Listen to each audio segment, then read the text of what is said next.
Bonjour à tous et bienvenue sur ce webinaire sur la norme de sûreté de fonctionnement des véhicules routiers ISO 26262. Aujourd'hui, donc, nous allons vous présenter des sujets autour de cette thématique avec nos partenaires que sont Siemens, EasyMile, le cluster Totem et Senios. Alors, on va rester à peu près 1h30 ensemble sur cette route de la sûreté de fonctionnement avec une introduction de ma part. S'en suivra une présentation du cluster Totem sur les enjeux pour une mobilité intelligente et durable. Ensuite, Laurent Brénéol de la société Easy présentera la cybersécurité dans un contexte ISO 26262. Cyril et Christophe de Siemens présenteront la solution Polarion pour répondre à des besoins de co-engineering dans des contraintes ISO 26262. Nous aurons ensuite une présentation de Marc et Thomas de la société Seamless AI avec une solution innovante pour détecter la qualité rédactionnelle de votre documentation technique, la qualité de vos exigences. Et nous aurons enfin un retour d'Anne Larib de la société EasyMile, un retour d'expérience sur l'implémentation d'un ALM dans un contexte d'innovation et de safety ISO 26262 dans le secteur automobile. Et nous terminerons par les réponses aux questions. Alors, l'hôte de cette conférence, c'est Easy, la société Easy. Donc, nous sommes une société basée en Plaisance-des-Touches, d'une trentaine d'années d'existence, et sommes spécialisés dans notamment les normes de sûreté de fonctionnement appliquées aux systèmes embarqués. Nous proposons des formations, des prestations d'expertise et de conseil, et distribuons des outils et des briques technologiques à cet effet. On fait partie d'un groupe qui s'appelle ICE, regroupant une vingtaine de sociétés et générant un chiffre d'affaires d'à peu près 100 millions d'euros annuels. La proposition de valeur d'ISIT peut se résumer sur cette slide. Nous avons trois piliers. Un pilier service que j'ai commencé à aborder avec les formations, notamment sur les O2622. On ne creusera pas forcément le sujet en 1h30, mais nous proposons des formations pour, on va dire, creuser ce sujet-là. Nous proposons également des audits, comme des analyses de risque cyber et safety, des accompagnements à la certification, ou des déploiements aussi d'outils que nous distribuons. Et nous sommes capables de faire des prestations de remontée de système B, par exemple avec des tests unitaires, des campagnes de tests unitaires d'intégration. Nous avons également plusieurs briques technologiques représentées dans ce diagramme, où nous partons du plus bas niveau, qui est la cible électronique, la carte hardware, sur lequel nous allons empiler les briques, que ce soit des hyperviseurs, des séparateurs de noyaux, des OS, des protocoles de communication, comme le CAN-Open, le 1939 ou l'Ethercat Safety, avec des couches safety, et tout ce qui est aussi graphique critique, graphique safety critical, avec des moniteurs de GPU, des drivers certifiables. Toutes ces briques vont permettre de supporter la couche applicative, que vous allez généralement développer, avec une contrainte à la fois de safety et de cyber. Et pour cela, nous avons également un panel d'outillage et de partenaires technologiques qui vont vous permettre d'accélérer ce développement, par exemple sur la gestion des exigences avec la solution Polarion. Nous avons également des solutions pour le développement d'interfaces graphiques évoluées, des solutions pour appliquer des méthodes d'analyse de risque, des outils d'analyse statique et dynamique de code, pour à la fois identifier des vulnérabilités de cybersécurité ou des bugs. Si vous voulez approfondir ces sujets-là, n'hésitez pas à prendre un screenshot de mes coordonnées. Nous pourrons planifier une visio pour en discuter plus en amont. Je laisse tout de suite la main à Maxime qui va nous présenter les enjeux pour une mobilité intelligente et durable. Alors, bonjour à toutes, bonjour à tous. Je suis Maxime Debienne. Je suis très heureux de participer à ce webinaire. J'ai pour ma part l'objectif de vous présenter le cluster Totem. Donc, on est un cluster régional des systèmes de transport terrestre et maritime, à la fois intelligent et durable. Ce qui se cache derrière ça, c'est en fait que depuis 2021, on s'est regroupé avec deux anciens clusters et une association. Alors, deux anciens clusters de l'automotive et du ferroviaire pour former un grand cluster des transports terrestres intelligents. Notre objectif, c'est de fédérer à travers nos actions l'intégralité de l'écosystème des entreprises, des académiques et des institutionnels qui travaillent autour des problématiques de transport terrestre intelligent. On est aujourd'hui, donc à l'heure où on vous parle, donc en septembre 2022, 140 adhérents, comme je disais, entreprises académiques et institutionnelles, entreprises de toute taille, TPE, PME, ETI et grands groupes. 63% de nos adhérents entreprises sont des TPE, PME, donc on est un cluster plutôt de petites et moyennes entreprises. Sur la partie académique, on regroupe aussi bien des écoles, des lycées professionnels et des laboratoires. Et puis les institutionnels, on va retrouver les métropoles, la région, qui sont pour nous des partenaires, qui soutiennent nos actions, qui sont nos interlocuteurs sur l'expérimentation, des sujets d'expérimentation, d'innovation, etc. On a une ADN articulée autour du collectif, de l'audace et des actions. Et ces actions, elles vont être regroupées autour de trois grands axes: le business, l'innovation, l'emploi compétences. J'y reviendrai plus tard. Notre cluster est aussi le représentant en région Occitanie de réseaux de fédérations professionnelles.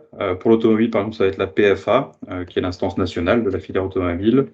Son équivalent ferroviaire, c'est la FIF, et son équivalent pour le maritime, c'est le GICAN, voilà, qui nous font confiance pour les représenter ici sur le territoire de l'Occitanie. Plus spécifiquement, nos marchés d'application, donc les trois filières qu'on regroupe, je les ai déjà évoquées, l'automobile, mais qui comprend aussi en fait le véhicule industriel et les modes de mobilité active, c'est-à-dire voilà, les trottinettes, le vélo électrique, etc. On est capable aussi d'adresser ces thématiques-là. Pour la partie ferroviaire, aussi bien les grandes lignes TER, Intercité, TGV, mais aussi les lignes urbaines telles que les métros et trams. On est capable voilà, de fournir un ensemble de solutions pour ces sujets-là. Et le naval, donc, qui est plutôt un sujet de diversification, il faut le reconnaître. La plupart de nos adhérents sont vraiment sur les deux premières filières. Le naval en région est plutôt les sujets qu'on traite à travers le naval, ça va être le nautisme, avec quelques constructeurs de plaisance qui sont implantés sur le territoire de l'Occitanie, sur sa frontière maritime côté Méditerranée, et l'éolien marin aussi, les sujets d'énergie en mer commencent à émerger aussi à travers les sujets de réflexion du cluster. Il faut savoir qu'on regroupe l'intégralité de la chaîne de valeur finalement de ce marché de la mobilité, depuis la recherche, le développement de systèmes, de sous-systèmes, d'outils de test tels que EasyT par exemple est un acteur incontournable.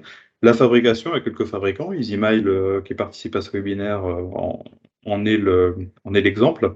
Les infrastructures, tout le matériel d'infrastructure pour faire fonctionner ces systèmes de mobilité, la partie maintenance et les services de mobilité qui font partie des usages. Voilà, à travers nos 140 adhérents, on groupe des acteurs de tous ces maillons de la chaîne de valeur. Voilà rapidement la liste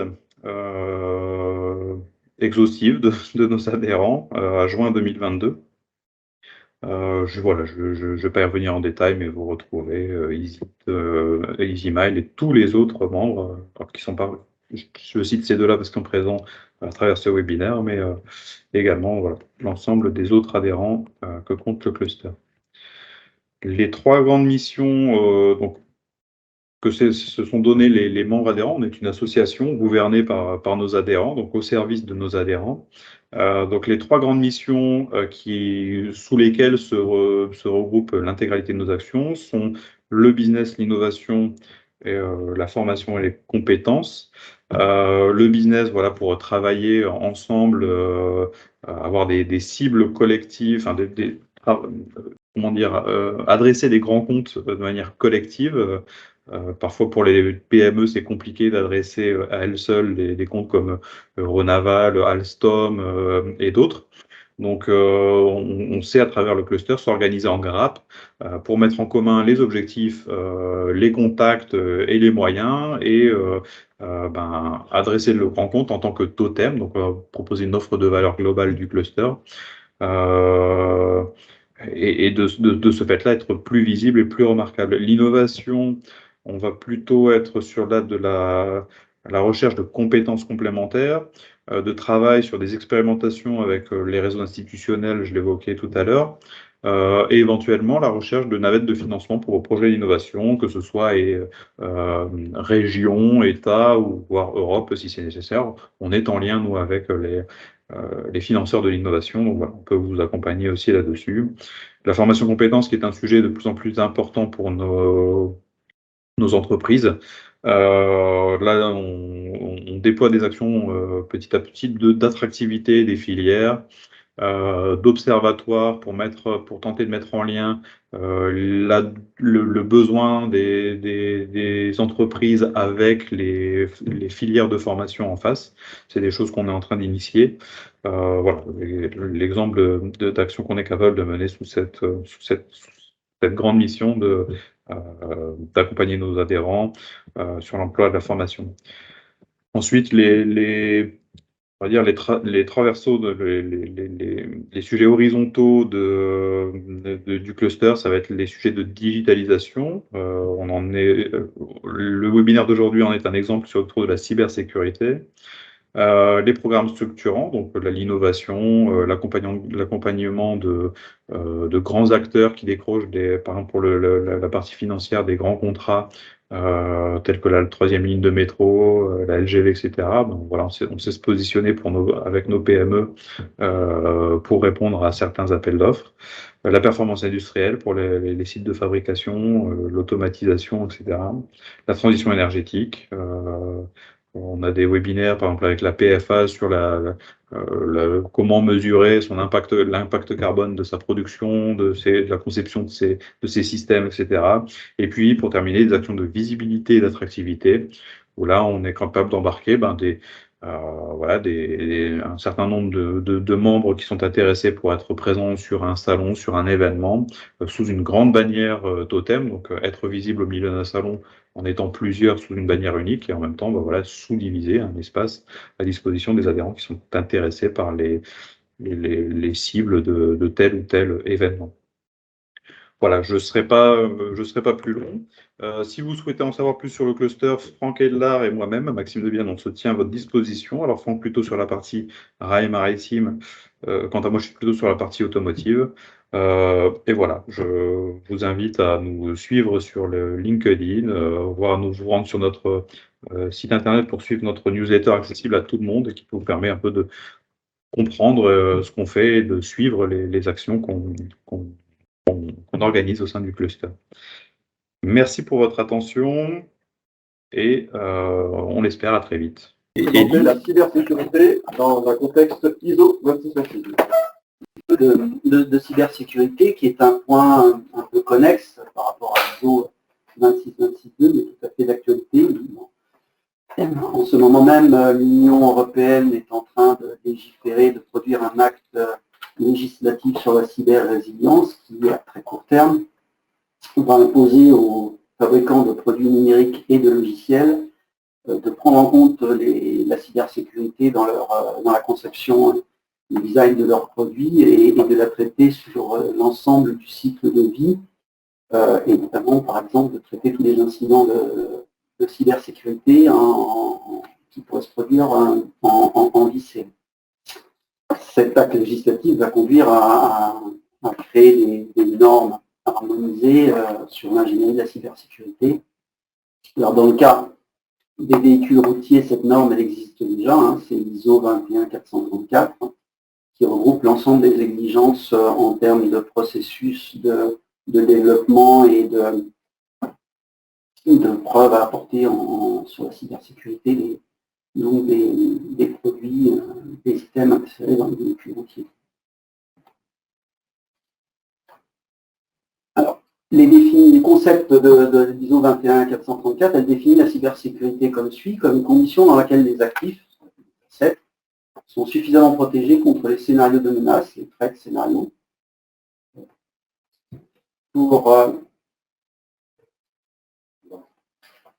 qui peuvent affecter des éléments, les items des véhicules routiers, leurs fonctions et leurs composants électriques ou électroniques. Ces scénarios de menace, ils sont définis comme une cause potentielle de compromission des propriétés de cybersécurité, les cybersecurity properties, et d'un ou plusieurs actifs, donc les assets, dans l'intention de réaliser un scénario de dommage, scénario, un événement reporté. Alors, l'ensemble de ces éléments de travail, les scénarios de menace, les actifs, les scénarios de dommage, ils sont élaborés en fait au cours d'un processus de gestion de risque qui conduit à une évaluation de risque de cybersécurité qui est suivant une méthodologie assez spécifique nommée TARA, et qui est tout à fait équivalente dans son principe à la méthodologie ARA, la Hazard Analysis and Risk Assessment de l'ISO 26262. Cette analyse TARA, Threat Analysis and Risk Assessment, donc analyse des menaces et évaluation des risques associés, elle se décompose en plusieurs étapes. D'abord, une identification des assets, des actifs à protéger, qui peuvent être tout simplement des fonctionnalités d'un logiciel ou d'un matériel d'une SCI, et les éléments redoutés, les dommages, les scénarios de dommages associés. Une évaluation des impacts, c'est donc typiquement l'évaluation de la gravité associée à ces éléments redoutés. Une identification des scénarios de menaces, dans quelle mesure on peut arriver à générer ce type d'événements graves, par quel type de scénario de menace. Une évaluation de la faisabilité de l'attaque associée au scénario de menace, et puis, in fine, l'évaluation du risque par un principe assez similaire à celui des risques sur la sécurité fonctionnelle, en croisant la gravité du dommage, avec la faisabilité du scénario d'attaque. La faisabilité de scénario d'attaque, finalement, c'est une probabilité de réponse. Et enfin, une fois que ces risques ont été évalués, en fonction du seuil d'acceptabilité, ce qu'on décidera de juger comme acceptable ou pas, on entrera dans une phase de traitement des risques qui consisteront, encore une fois, à l'instar des analyses de risques de sécurité fonctionnelle, de mettre en place des mesures de réduction de risque, des mesures spécifiquement de cybersécurité. Alors, on a différentes méthodologies de modélisation des menaces, qu'on appelle les threat modeling, qui permettent en fait essentiellement d'évaluer, par exemple, la faisabilité de l'attaque ou la gravité des impacts. Ces méthodes sont notamment citées dans les documents NIST SP800, c'est les attaques potentielles. On a la première méthode qui est la méthode basée sur le potentiel d'attaque. On a des méthodes standardisées par des organismes internationaux comme la méthodologie CVSS, Common Vulnerability Scoring System, qui sont en fait des méthodes qui permettent de coder exactement la faisabilité d'une menace. Elles sont illustrées en annexe de l'ISO 21434, mais néanmoins, cela demande de faire appel à des compétences spécifiques en cybersécurité, de maîtrise de ces méthodologies, pour être capable effectivement de réaliser une évaluation correcte. Et là, sur ce point-là, ISIT peut vous aider, on a les compétences nécessaires pour vous aider à dérouler ces méthodologies et à faire ces analyses de risque.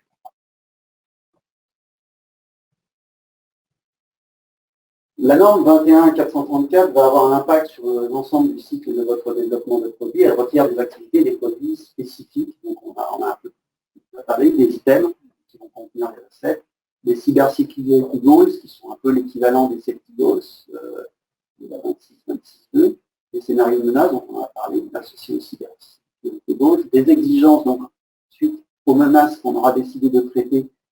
Cela voudra dire que vous aurez nécessairement à définir des exigences de cybersécurité qui sont allouées aux différents composants. Et enfin, des cybersécurité cases, des procédures de vérification et de tests pour vérifier qu'effectivement ces exigences de cybersécurité sont satisfaites dans le produit.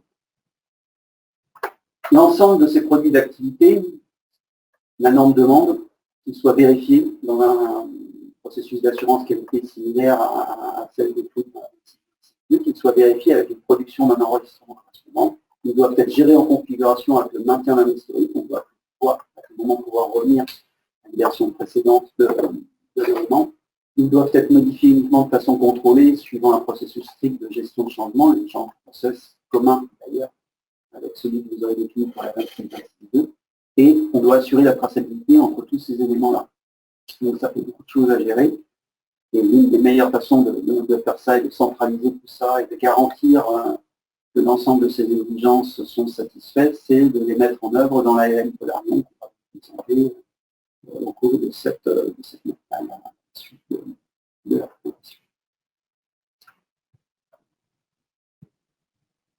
Ensuite, en phase de développement et en application du concept de défense en profondeur, hein, qui indique en fait qu'au-delà des mécanismes, on doit être en mesure d'implémenter la cybersécurité à différents niveaux, sur différentes couches du produit, en descendant jusqu'au niveau du code d'un logiciel. On doit utiliser la norme de demande, des règles de conception et de codage en évitant toute construction qui sont connues pour présenter des faiblesses de cybersécurité qui peuvent conduire à une vulnérabilité exploitable. C'est pas parce que vous aurez défini par exemple un mécanisme de chiffrement que le code qui va l'implémenter ne présente pas lui-même. Voilà. Les standards de règles de codage qui sont recommandées et citées dans l'ISO 21434, c'est essentiellement les règles MISRA qui sont communes à la sécurité fonctionnelle, et les règles du Software Engineering Institute, certes, qui elles ont été initialement spécifiquement développées pour assurer la cybersécurité, pour protéger le système contre des menaces d'agression extérieure. Donc ces deux standards sont hautement recommandés dans le développement de code, et pour pouvoir vérifier la conformité de votre code à ces standards, vous allez devoir utiliser des outils d'analyse statique, des analyseurs statiques, qui pourront là aussi vous proposer des prestations en utilisant les analyseurs déployés chez EASYP que sont MDRA et Code Sonar, chacun avec ses particularités et ses savoir. Après, vous pouvez aussi avoir, et c'est certainement le cas, besoin d'intégrer des composants COTS off-the-shelf sur étagère, par exemple un OS, par exemple une librairie, dont vous ne disposerez pas nécessairement des codes sources. Vous ne pouvez donc pas faire d'analyse statique aussi facilement que sur votre code développé spécifiquement chez vous. Et dans ce cas-là, la norme vous demande quand même de pouvoir maîtriser les risques liés à l'introduction de ces composants off-the-shelf, les risques de cybersécurité. Donc là, la façon de faire, c'est de réaliser un scan du code objet de ces composants logiciels que vous allez intégrer dans votre logiciel, et d'établir une software bill of material, c'est demandé également dans c'est une liste des composants, une identification des composants logiciels qui peuvent être contenus dans votre code, et qui va comporter également la détection des identifications des vulnérabilités associées à ces codes, à ces licences tierces, dont vous ne maîtrisez pas ni le code source, ni le cycle de vie. Ces vulnérabilités LDASE, parce qu'elles sont déjà identifiées depuis un certain nombre de jours et dont les mesures de maîtrise sont connues, sont identifiées généralement par leur CVED, leur Common Vulnerability Enumeration identification. L'utilisation d'un outil, on peut vous proposer chez EASYP l'utilisation d'un outil Code Central qui va réaliser ce scan et qui va vous fournir des recommandations pour le traitement des risques associés donc à l'intégration de ces éléments. Voilà, je vous ai donné dans cette courte présentation un petit éventail des méthodes et outils que EASYP peut vous proposer pour répondre aux exigences spécifiquement de cybersécurité dans le développement de vos produits. Je vais maintenant passer la main à Siemens pour vous présenter plus en détail la LM Polar. Merci Laurent. Donc on va passer à la présentation de Christophe pour le portefeuille Accelerator Siemens. À toi Christophe. Merci, bonjour à toutes et à tous. L'idée c'est de regarder aujourd'hui ensemble à l'intérieur du groupe Siemens, à l'intérieur de la division digitale industrie Siemens, comment cette thématique de conformité avec les normes, les standards et les sûretés de fonctionnement s'intègre dans notre portfolio qui nous permet d'accompagner les projets de transformation digitale beaucoup plus profonds auprès de nos clients. On va faire d'abord une petite revue un petit peu. Siemens, pour beaucoup, c'est les frigos, les machines à laver. L'idée, c'est de vous montrer que c'est un groupe industriel qui aujourd'hui est présent dans votre quotidien, dans le quotidien des industries, mais également du civil, avec notre capacité à accompagner le secteur automobile dans sa transformation digitale et son automatisation, de pouvoir faire face aux enjeux des nouvelles énergies, comment produire différemment et comment ensuite distribuer cette énergie nouvellement produite. On se déplace aussi beaucoup et de plus en plus en train. Siemens est présent sur la partie matériel roulant, la partie infrastructure, la partie également connectivité auprès des usagers. Siemens a cette division qui est dédiée à la partie infrastructure, donc domotique, contrôle des bâtiments, contrôle de la consommation énergétique des bâtiments et autres. Présente également dans le secteur médical, sur la conception, fabrication de dispositifs d'IRM, de radio et autres, et également nos technologies logicielles qui permettent d'être embarquées dans ces appareils. Et bien, ce qu'on voulait vous montrer aujourd'hui, c'est finalement pourquoi est-ce que Siemens est présent dans ces matinales auprès de EasyIT, qui est l'un de nos value added resellers, comme on dit, c'est-à-dire membre de notre écosystème de distributeurs intégrateurs à valeur ajoutée. Et aujourd'hui, ils font partie de la distribution, donc d'une partie du portfolio Siemens de Digital Industry, que vous voyez à gauche de l'écran, qui est notre entité logicielle et matérielle, et qui nous permet de proposer des technologies aux industriels pour accompagner leur transformation digitale. Alors en France, en région toulousaine, donc on a 3 sites de R&D et un site industriel. Et vous avez une vue un petit peu de ce que la présence de Siemens Software sur le territoire national. Notre portfolio, c'est là qu'on voulait commencer à faire rentrer des notions avant de rentrer dans le détail de Polarion. On l'a baptisé, il s'appelle Accelerator. Accelerator, c'est une plateforme qui vous permet aujourd'hui d'accéder aux technologies Siemens dans un environnement unique, une plateforme unique, et où nos technologies seront enfermées dans différentes briques que vous voyez autour de la rosace, collaboration, application, etc. L'objectif, pas d'en faire des détails, mais c'est pour vous montrer la vue et ensuite comment s'inscrit la partie gestion des exigences et des normes sur fonctionnement dans ce portfolio-là, et d'intégrer les notions, d'introduire les notions de jumeaux numériques qui nous sont si chères dans l'industrie. Alors, ce portfolio a été pensé pour répondre à des problématiques dont vous voyez certains mots-clés apparaître à l'écran, certains peut-être qui nous sont plus familiers que d'autres.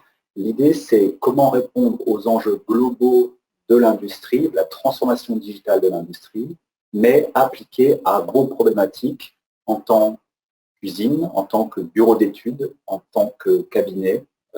Et grâce à notre portfolio, on va être capable de créer un mapping autour de ces points pour vous permettre d'appréhender un processus de transformation digitale qui va être adapté à ce que vous avez envie d'atteindre. Donc l'objectif derrière tout ça, c'est de pouvoir coupler et combiner finalement le monde réel et le monde digital, et comment est-ce qu'à partir d'un produit qui est pensé dans la tête d'un ingénieur, on va être capable d'aller jusqu'à la livraison finale de ce produit manufacturé auprès de vos clients. Et bien sûr, dans tout ce processus, il y a une infinité de données à traiter, qu'elles soient au niveau ingénierie, qu'elles soient au niveau flux, process, qu'elles soient au niveau appareil de production. Et bien, grâce au portfolio Siemens, aujourd'hui, nous allons pouvoir vous proposer d'accompagner sur tout ce parcours digital. Alors, on introduit souvent les notions de jumeaux numériques, vous en avez peut-être entendu parler, ou être en tout cas peut-être même sur des projets en ce moment d'introduction à ces thématiques autour des jumeaux numériques. Chez Siemens, on va en différencier 3.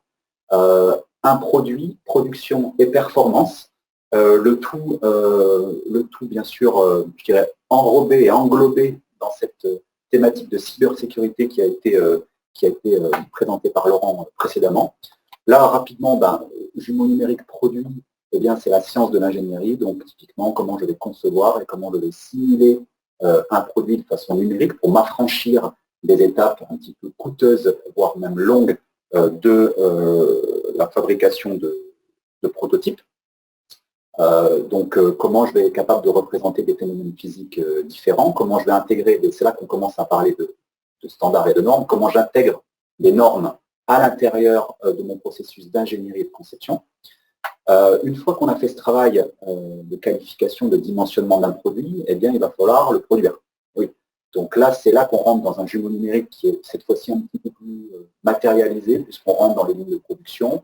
On va venir donc combiner l'appareil productif, les machines-outils, les automates, etc., qui sont également bien, au mieux Siemens et au moins bien à la concurrence, Et ensuite, derrière, la couche logicielle qui va permettre de faire le lien et ce qu'on appelle, nous, la continuité digitale ou la closed loop manufacturing, c'est-à-dire le lien vraiment entre la partie produit et la partie production. On voit ici quelques petites images qui tournent de constitution en 3D du fonctionnement d'une usine qu'on peut ramener donc à la ligne, à la machine, à l'usine ou au multisite. L'idée, c'est d'avoir cette vue du jumeau numérique et du fonctionnement d'une usine complètement digitalisée.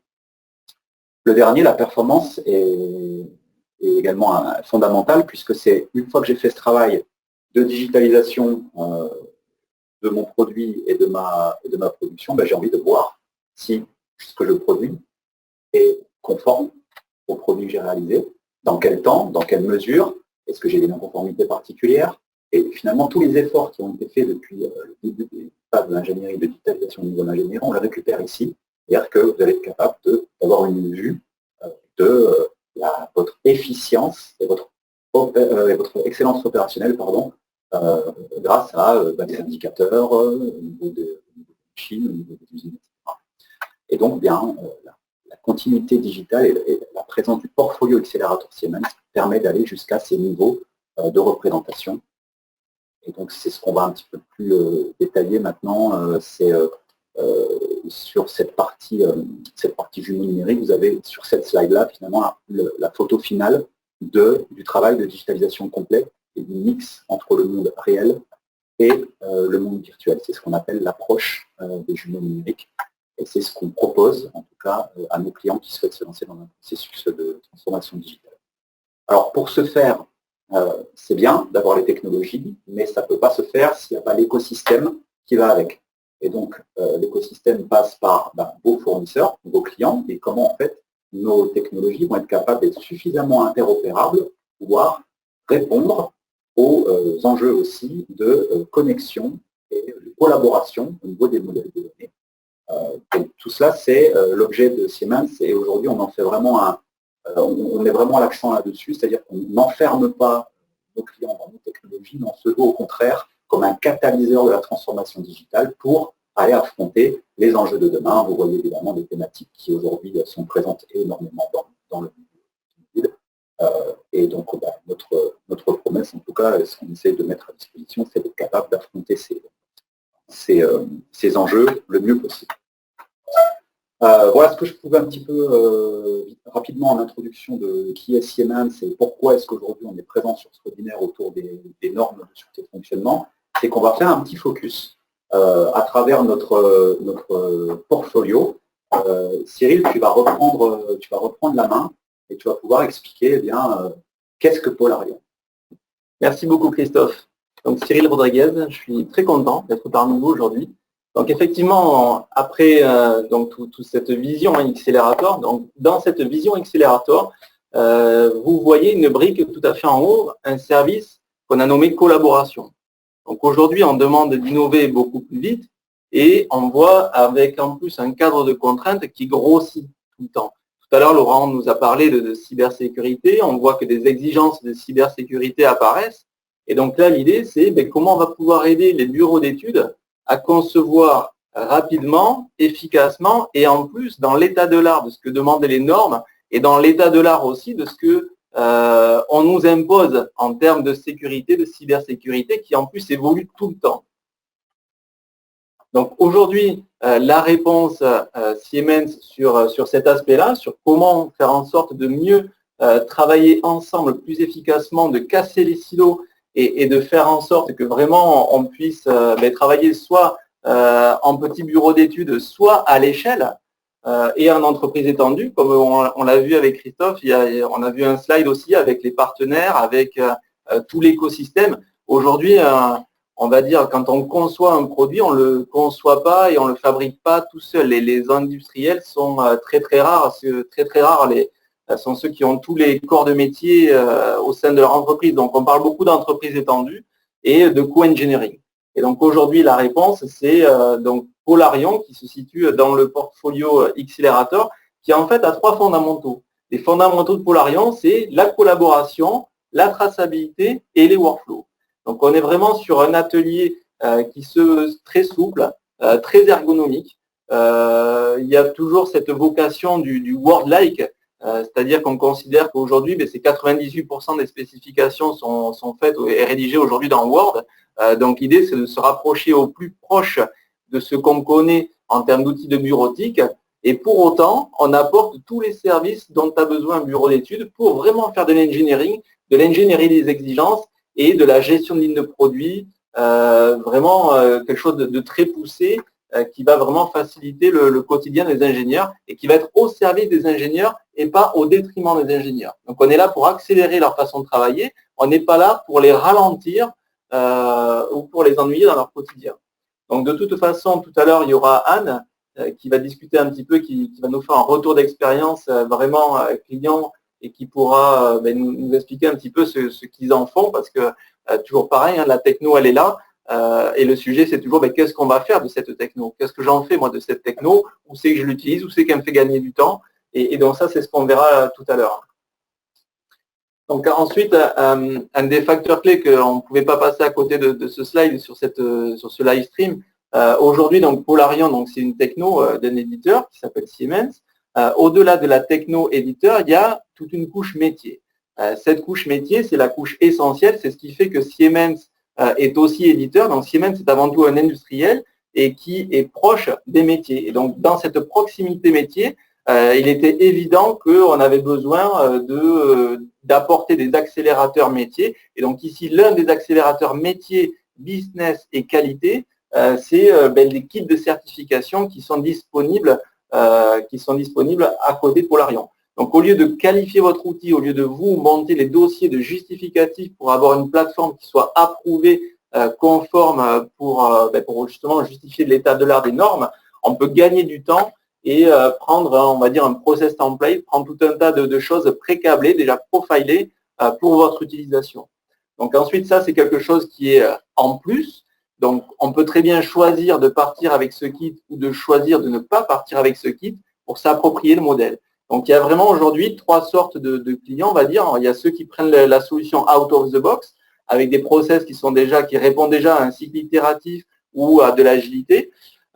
Ensuite, on a les clients qui veulent absolument porter leur ontologie, leur façon de travailler, leur process, leur méthodo dans l'outil, auquel cas ils customisent l'outil qui est complètement paramétrable.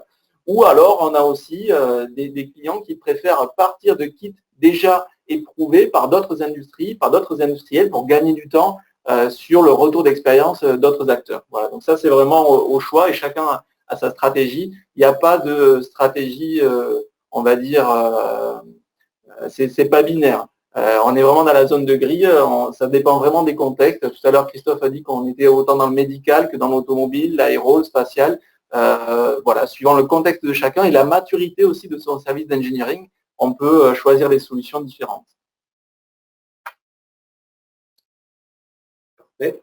Merci Cyril. Alors on en arrive au bout de l'intervention côté Siemens. On va passer la main à Céline. Juste, on va vous faire une petite vue rapide de la présence de Polarion dans le monde automobile. C'est un peu le sujet de la thématique du jour. Alors, des références chez Mercedes-Benz, où Polarion est utilisé dans un environnement plus vaste que le simple focus à la gestion des exigences, mais vraiment sur finalement comment les aider à étendre leur processus de digitalisation au niveau de la production, des méthodes de production plus green. Et donc là-dessus, les jumeaux numériques prennent tout leur sens pour pouvoir simuler des taux d'atteinte de résultats. Donc typiquement ça chez Mercedes-Benz. On a également une présence dans le groupe Volkswagen. Donc là, c'est des technologies vraiment cloud et l'industrial edge. Donc comment j'automatise mes lignes de production, et Polarion est ici pour assurer le suivi de ces exigences et des processus automatisés.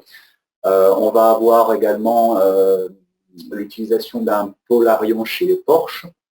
Alors ici, c'est plus le travail autour de la flexibilité de l'utilisation des AGV en production. Donc vous voyez typiquement une voiture qui est passée sur un AGV. Il faut que tout ça soit conforme avec les exigences des normes de production et les standards qualité internes. Donc typiquement là, Polarion est un petit peu central dans l'utilisation dans le processus de fabrication chez Porsche. Je vais vous rajouter une petite slide parce qu'on parle d'automobile, mais cette industrie subit une transformation profonde, notamment au niveau niveau de l'électrification. Alors là, on a un exemple chez Northvolt, par exemple, c'est une société qui fabrique des batteries lithium-ion. Eh bien, leur Gigafactory, ils ont choisi, en tout cas Polarion, pour pouvoir assurer la gestion des exigences pour EALM, pour la fabrication et la mise en place de cette usine. Voilà, donc un petit résumé en plus. On fait un passage de ballon en fin de webinaire à Anne et EasyMile, qui sont parmi nos clients les plus locaux, à quelques kilomètres. Voilà, vous avez une petite vue rapide, donc c'est pour vous montrer que Siemens, effectivement, c'est des thématiques qui sont présentes depuis des années, sur lesquelles on est bien évidemment en première ligne en tout ce qui est innovation et R&D pour que nos outils répondent aux enjeux de cette industrie qui subit une transformation profonde. Voilà, Elie, donc je pense qu'on peut passer maintenant la main à Semios. Merci beaucoup, en tout cas, c'est très intéressant. Est-ce que vous voyez mon écran? Oui, c'est bon. Ah, ça doit être marqué Semios, présenté par Marc et Thomas Van de Velde. Donc bonjour à tous. Donc nous sommes la société Semios, qui est une société toulousaine d'intelligence artificielle. Et vous pourriez vous demander bien que va faire l'intelligence artificielle dans cette présentation. En fait, nous venons compléter les outils et les process que nous avons discutés depuis le début de cette matinale ISIT. Nous sommes Semios, partenaires à la fois de Siemens pour Polarion et de ISIT pour le logiciel Semios, dont je vais vous parler rapidement. La grande idée de Semios, c'est de s'intéresser à la façon dont sont rédigées les exigences, les procédures dans les documents. Alors pourquoi? Parce que de façon très simple, on sait bien qu'entre ce qui était imaginé, voulu par les concepteurs du système et ce qui est obtenu à l'arrivée, des fois il y a pas mal de différences. Et nous, notre métier, c'est de nous intéresser à comment sont rédigés les documents techniques, les exigences, les spécifications, les procédures, de façon à y détecter de possibles différences d'interprétation entre humains. C'est-à-dire en particulier que deux personnes différentes interprètent différemment le même texte. Et comment faisons-nous ça? Pas particulièrement en contraignant le rédacteur, mais beaucoup plus en s'intéressant à la façon dont les textes sont rédigés. C'est ce qu'on appelle la sémantique, en s'intéressant au sens de ce qui est marqué dans les exigences et en détectant dans la façon de rédiger des formulations qui sont possiblement, qui résulteraient possiblement dans des différences d'interprétation et donc par là même après à des discussions, des pertes de temps, des résultats qui ne sont pas adaptés et puis de façon plus générale du stress et de la charge de travail inutile pour les ingénieurs. Et nous faisons cette analyse sur les textes dans des langues bien précises et nous supportons actuellement l'anglais, le français et l'allemand. Alors, c'est un champ de l'intelligence artificielle dans lequel nous sommes. C'est celui qu'on appelle le champ de l'intelligence artificielle sémantique, qui lui-même fait partie du traitement du langage naturel, c'est-à-dire on travaille sur des textes exprimés dans du langage courant, sans contraintes particulières. Et c'est un autre segment de l'intelligence artificielle, à côté de ceux que vous connaissez peut-être, de la vision, qui cherche à interpréter ce que l'on voit et à reconnaître des objets, des formes, des personnes dans les images fixe ou dynamique, la robotique qui cherche à rendre de plus en plus autonomes des petits robots et qui s'appuie pour ce qui est du traitement du langage naturel, comme les deux autres grandes familles que j'ai évoquées, sur une recherche de plus en plus approfondie et systématique dans la façon dont on a rédigé ou on peut rédiger des textes. C'est lié au deep learning d'une part et au machine learning d'autre part. Deep learning, ça veut dire on apprend de façon de plus en plus profonde et systématique, et le machine learning, c'est qu'on apprend de façon automatique. Donc on bénéficie dans nos travaux directement de cette approche et de ces réflexions qui ont été mises à disposition de nos ingénieurs, et à partir de là, on peut construire des interprétations des textes qui sont réalistes. Alors Semios, en fait, se construit comme produit, comme technologie sur 10 ans d'expérience. C'est-à-dire que même si l'intelligence artificielle a fait des grands bonds dans les dernières années, il faut savoir que c'est une science qui existe depuis maintenant 25 ans, 30 ans, et nous avons commencé, nous, il y a déjà une dizaine d'années, ce qui fait qu'on a déjà des retours d'expérience importants, et en particulier, on a maintenant 6 ans d'expérience dans l'industrie, directement au contact de la réalité. Que ce que nous vous présentons ici, ce ne sont pas que des travaux de recherche, c'est vraiment des choses tout à fait concrètes et d'usage. Alors, de quoi parle-t-on? Eh bien, vous voyez en bas à droite, là, il y a un exemple de document d'une spécification qui n'est pas forcément rédigé de la façon la plus claire possible. Donc, le système CPU doit paramétrer ces signaux ou doit les envoyer et doivent identifier. Donc, ce que l'on peut remarquer d'abord en termes d'interprétation et d'analyse, ce que fait notre logiciel, c'est qu'il faut faire plusieurs tests pour vérifier que ceci est bon. Donc, on va avoir des problèmes au niveau de la vérifiabilité de l'exigence. Ensuite, on a des enchaînements de conditions et qui s'enchaînent à des moments différents. Donc, on peut avoir des problèmes d'interprétation sur ce texte. Et surtout, on a des combinaisons qui peuvent donner des résultats différents, ce qui fait que dans l'analyse de ce texte, on va remonter des analyses pour pointer du doigt auprès de l'utilisateur que, attention, sa rédaction est ambiguë, elle pose des problèmes de vérifiabilité et elle peut poser des problèmes même d'interprétation, d'ambiguïté sur l'ensemble de l'exigence. Donc nous, notre métier, c'est pas de rédiger à la place des ingénieurs système ou de les remplacer. Nous, notre métier, c'est un petit peu comme le fait un correcteur orthographique ou une analyse grammaticale, c'est de souligner, de mettre en valeur les endroits où potentiellement il y a des difficultés, de façon à ce que le rédacteur puisse y revenir une deuxième fois, avoir son regard attiré par la difficulté et à partir de là, chercher à reformuler de façon plus claire, moins ambiguë ou qui corrige les différents problèmes remontés. Donc ça, c'est un exemple.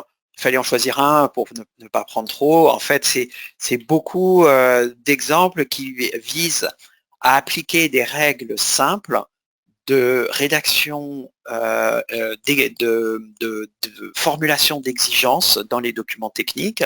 C'est quelque chose qui a été largement standardisé par les différentes associations et organismes de référence dans l'édiction des bonnes pratiques pour les ingénieurs systèmes.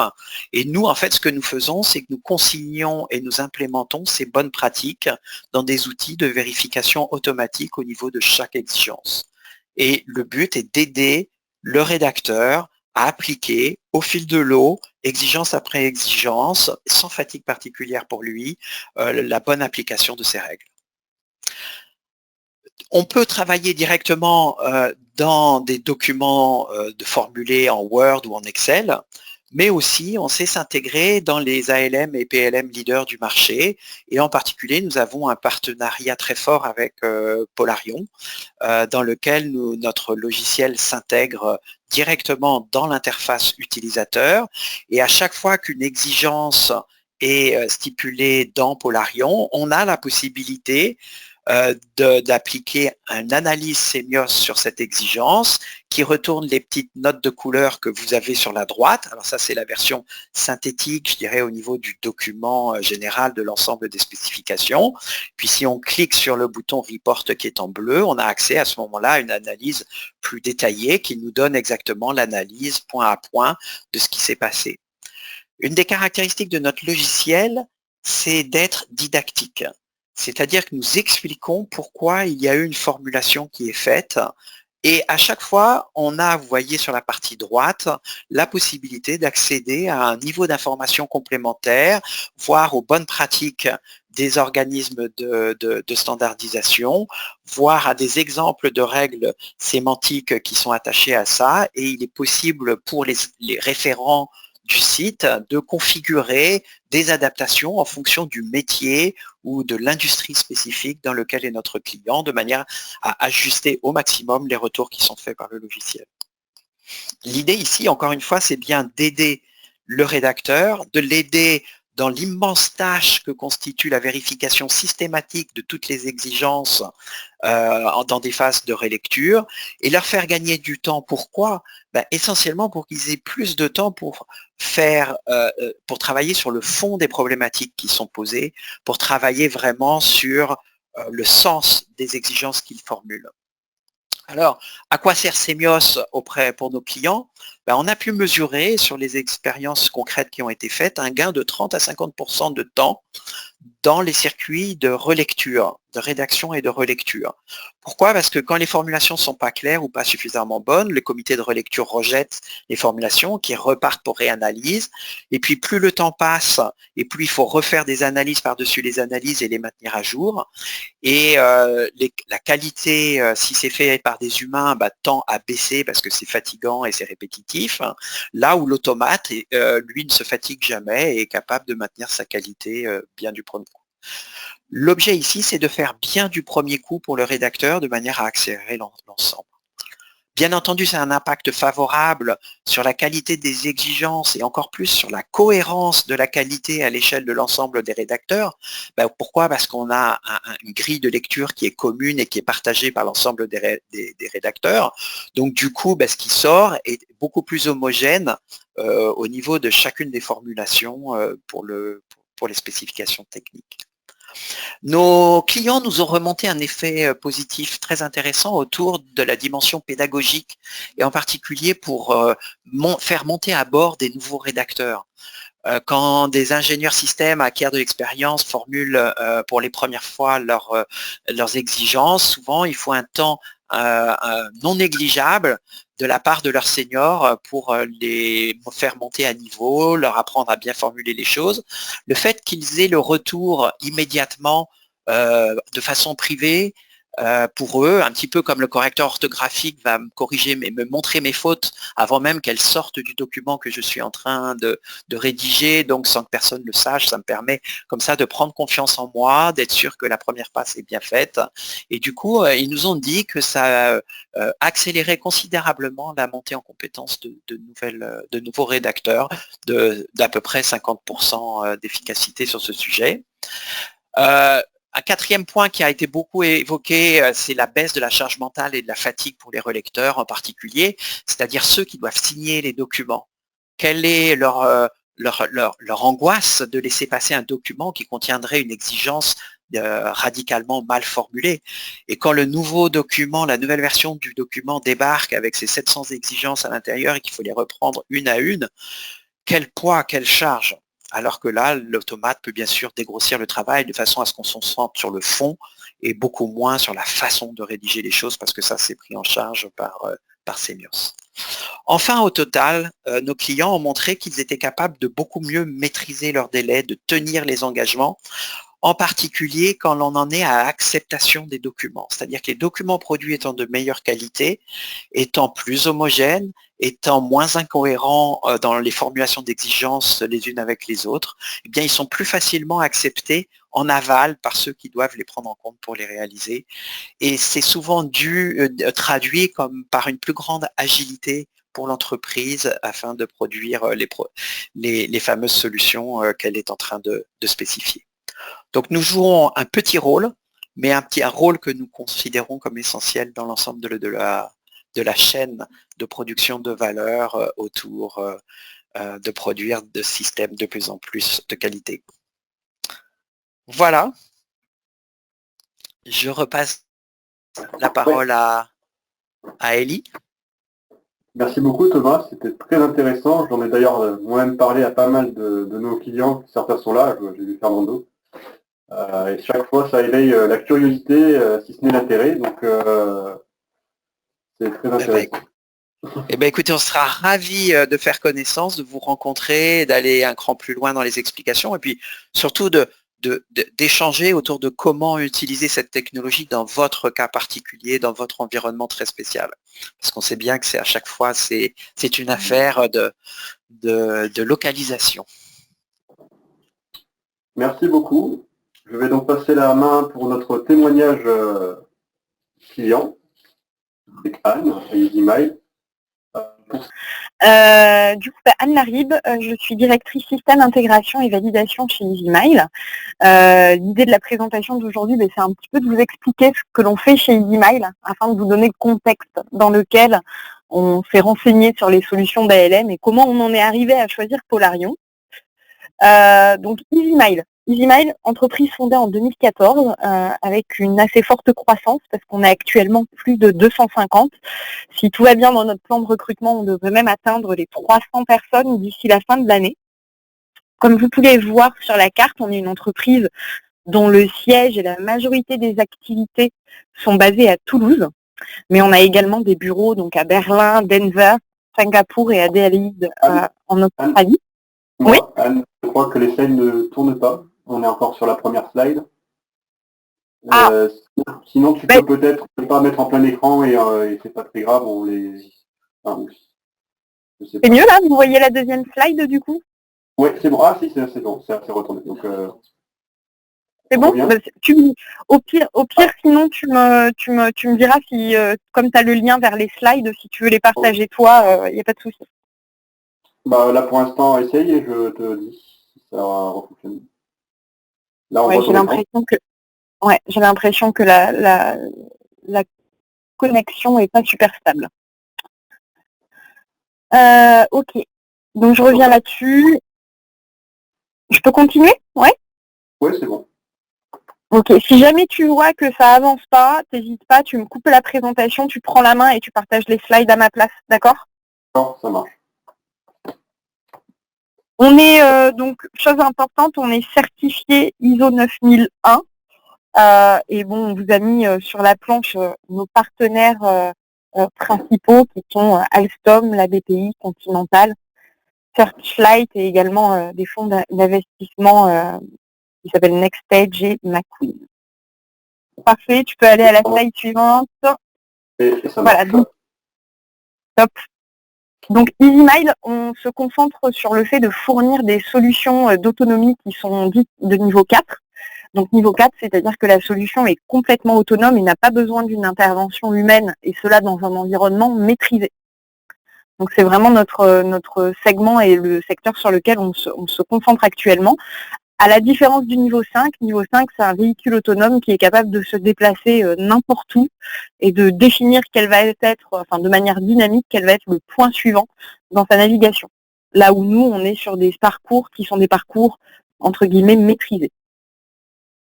Tu peux passer à la planche suivante, s'il te plaît. Actuellement, on adresse deux segments principaux. Un premier segment qui est le segment du transport de biens matériels à travers un véhicule qui est notre véhicule fer de lance qui s'appelle le Tractivi. C'est le petit tracteur que vous voyez en première image, donc qui est fourni par TLD et que l'on vient équiper pour le rendre autonome.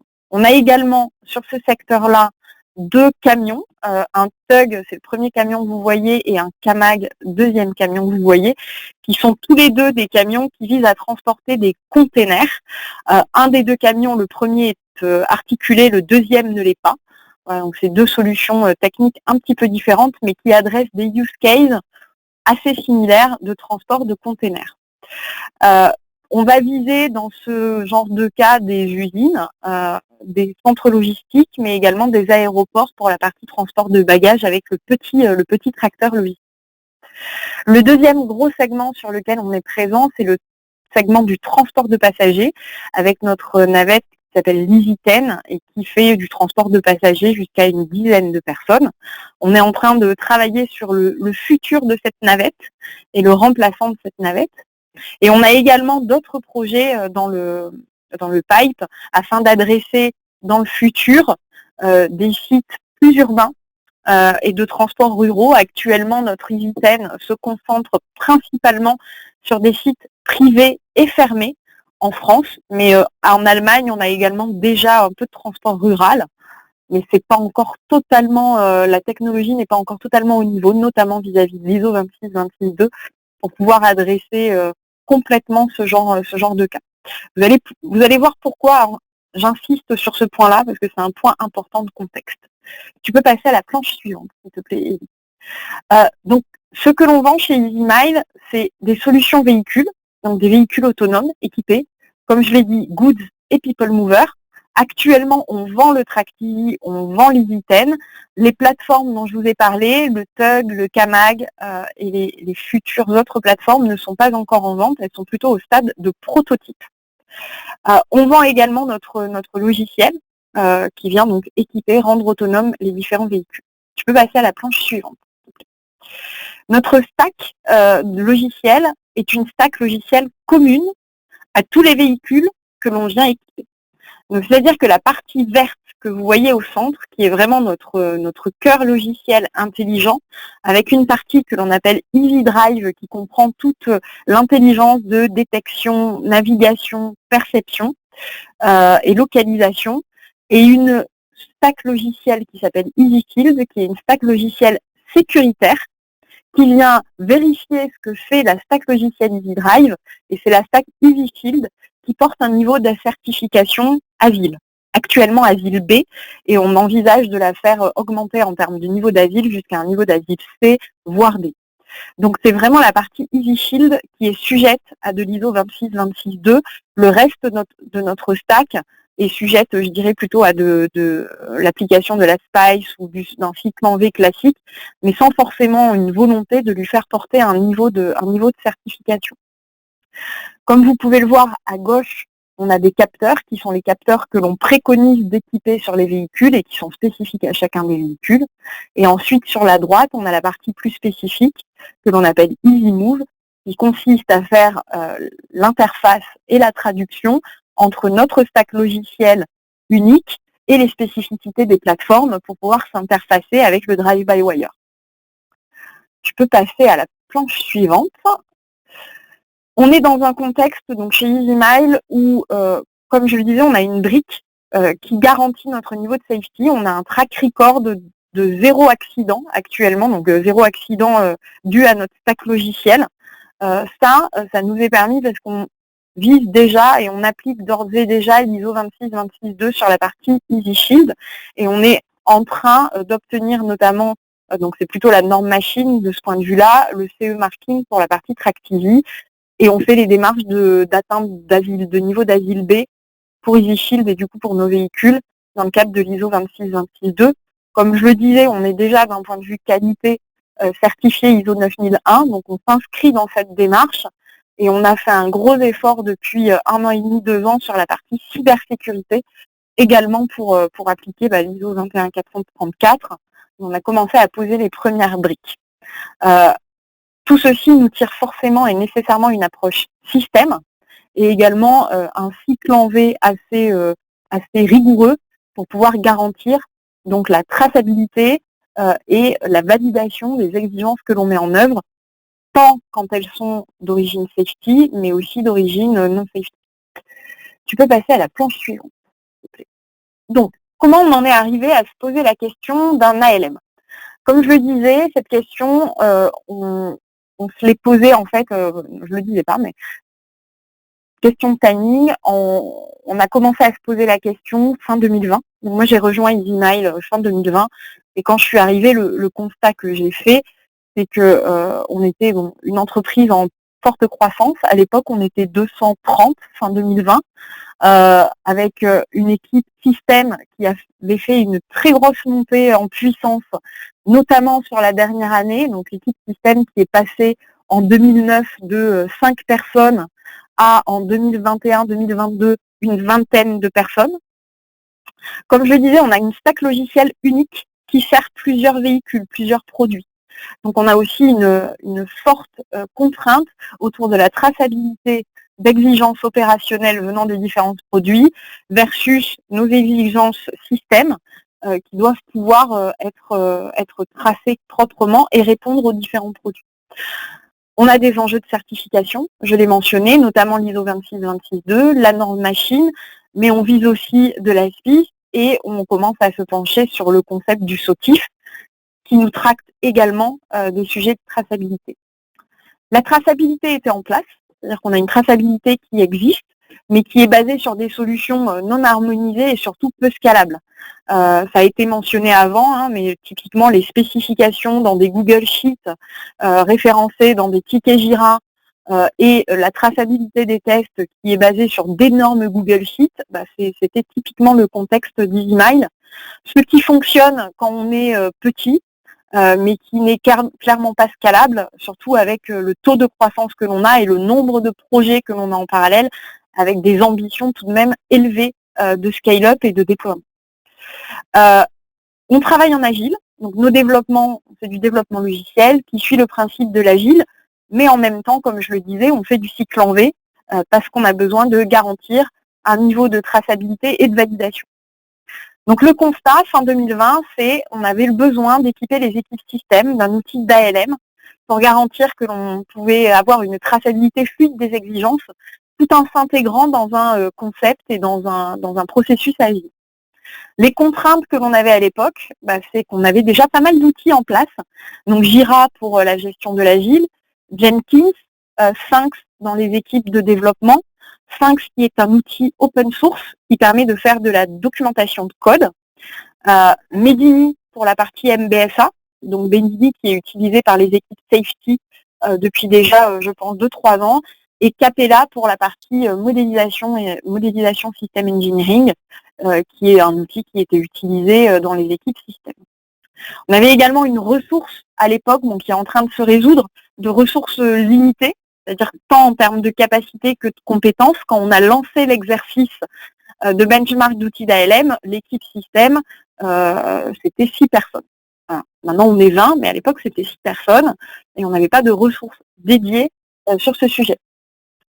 Tu peux passer à la planche suivante. Donc, comment on s'y est pris?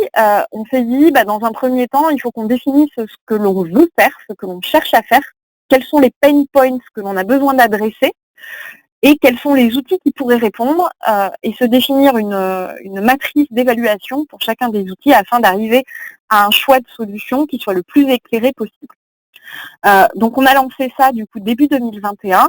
On a fait toute une analyse des pain points de l'équipe et de l'entreprise au global. Donc, on a un gros fichier avec une vingtaine de pain points à adresser avec la mise en place d'un ALM.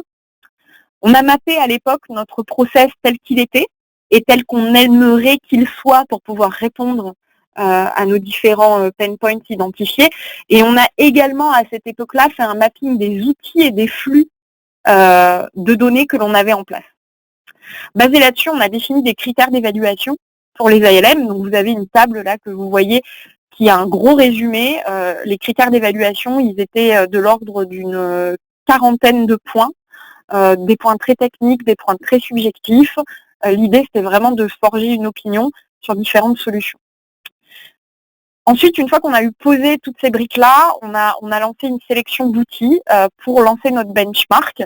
Très rapidement, on a 4 outils qui sont ressortis comme étant les outils candidats. Donc, on avait la solution Jama, Codebeamer, Polarion et Jazz. On a sorti assez rapidement Jazz. Jazz, c'est le Door New Generation. Pourquoi? Pour une raison de coût. C'est une solution qui, en termes de coût, était assez loin des 3 autres. Donc, on l'a très rapidement sorti de notre benchmark. On a fait cette comparaison. Alors, pour nous aider dans cette comparaison, on avait un stagiaire et 2 personnes en interne qui menaient cette comparaison-là. Donc, notre stagiaire nous a permis vraiment de poser le ASI, de faire le diagnostic avec les équipes. Et derrière, les équipes sont venues, donc à chaque fois, installer les différentes licences d'essai des outils.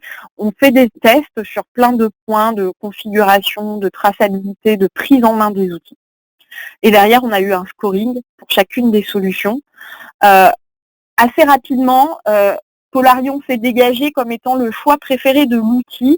Je vous ai mis quelques-uns des critères, ce n'est pas les critères uniques, mais globalement, en termes de concept de l'outil, on a tout de même un parti pris qui est un petit peu différent entre Polarion et versus Jama et Codebeamer, avec une vue documentaire dans Polarion qui a été vue comme étant bien plus facile à prendre en main par les équipes système, par rapport à une vue work item qui était plus abstraite pour les équipes système, donc, et qui est la vue qui est fournie par Jama et Codebeamer.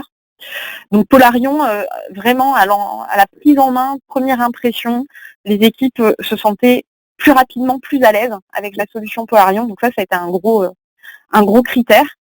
Et le critère secondaire, mais je dirais qui a été important, mais sur lesquels les concurrents étaient quand même bien présents aussi, c'est la partie interface, avec Polarion qui permet tout de même un grand nombre d'interfaces, notamment avec plusieurs des outils que l'on avait déjà chez EasyMind. Donc c'est ce qui nous a orienté vers Polarion. En termes de coûts, les 3 solutions étaient quand même relativement alignées. On n'avait pas vraiment de grosses différences. Donc je dirais le coût des solutions n'a pas vraiment été un critère différenciant. Une fois que le choix a été fait, donc la sélection, elle a été faite fin 2021, on a pris notre temps, je dirais ça nous a bien pris 7-8 mois de faire ce benchmark, de poser les pain points. Je pense que c'était un processus nécessaire pour faire un choix éclairé et surtout un choix qui soit complètement adopté par les équipes. Tu peux passer à la planche suivante, s'il te plaît, Elie. Merci. Cette planche, c'est plus pour vous donner un petit peu une idée de la quantité de travail liée à l'interfaçage d'un outil d'ALM dans un environnement existant.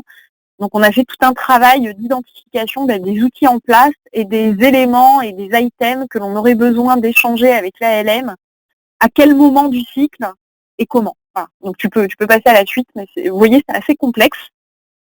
Et on est encore un peu dans cette étape-là. Donc où on en est, on est fin septembre 2022. La configuration de l'outil est encore en cours. Donc là, on est vraiment en train on met les pieds dedans. On a configuré pas mal de choses avec l'aide d'Easy. On est encore en train de configurer parce que globalement, en utilisant l'outil, on se rend compte qu'on a encore besoin de configuration. Donc ça, c'est un vrai point qu'on avait un petit peu sous-estimé, l'effort de configuration. Le déploiement de Polarion a nécessairement tiré des points qui ne sont pas liés à l'outil, qui sont plutôt liés à la méthodologie et au process. On a tiré sur tout 2022 un gros travail de définition de la nomenclature, de la structure documentaire que l'on souhaitait mettre en œuvre. On a fait un gros effort de formation de nos équipes pour tout ce qui est écriture de spécifications, parce que c'est des équipes qui n'avaient pas d'outillage avant. On a aussi beaucoup de newcomers. Donc on est à la fois en train d'onboarder des gens, de déployer une solution. Donc ça demande beaucoup d'efforts de la part de l'équipe. Donc on progresse globalement très lentement, trop lentement à mon goût, mais on sait pourquoi. De toute façon, on a quand même réussi à faire de premiers steps importants, c'est qu'on a nos premières spécifications là qui sont importées en suivant les principes de la SPIS, et on a également nos premières spécifications safety venant de Medini qui ont été importées dans l'outil.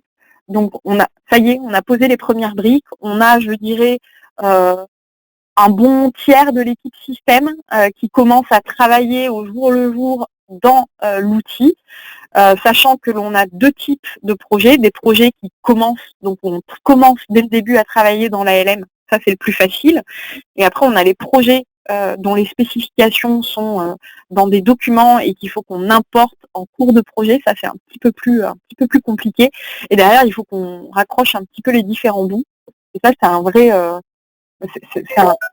sujet qui n'est pas évident à aborder. Les difficultés que l'on a rencontrées, que l'on rencontre, on s'est rapidement rendu compte qu'il nous fallait quelqu'un à temps plein sur le sujet, parce que sinon il est difficile, notamment sur les questions de configuration, de prise en main de l'outil et de déploiement, de faire avancer les choses au bon rythme si on n'a pas quelqu'un qui fait que ça, qui tire les interfaces avec Easy, qui arrive à configurer. Et donc on a un poste qui est en cours de staffing pour avoir une personne, un responsable méthode and tools pour l'équipe système, pour vraiment accélérer là-dessus. Donc j'espère qu'on aura quelqu'un d'ici la fin de l'année. Recruter quelqu'un sur ce genre de problématique, c'est une vraie difficulté. Actuellement, sur le marché du travail, trouver des personnes qui sont à la fois familières des ALM, mais qui ont également un niveau de connaissance minimum sur ce qu'est l'ISO 26262, qui ont un petit peu de connaissance du cycle en V et qui savent faire un peu de change management, c'est un peu un mouton à 5 pattes. Donc ça, c'est un vrai sujet. Il me semblait important de l'AIAT ici. L'outil est très bien. Maintenant, pour déployer cet outil, il faut des compétences qui sont difficiles à trouver actuellement sur le marché du travail. Et pour en avoir parlé avec plusieurs sociétés, c'est un véritable enjeu. La configuration, c'est le point, je pense, le plus difficile. Ça nécessite une très bonne connaissance de l'outil et à la fois une très bonne connaissance des process de l'entreprise pour réussir à faire matcher les deux. Et ça, c'est pas évident. Encore plus quand on n'a pas une personne à temps plein.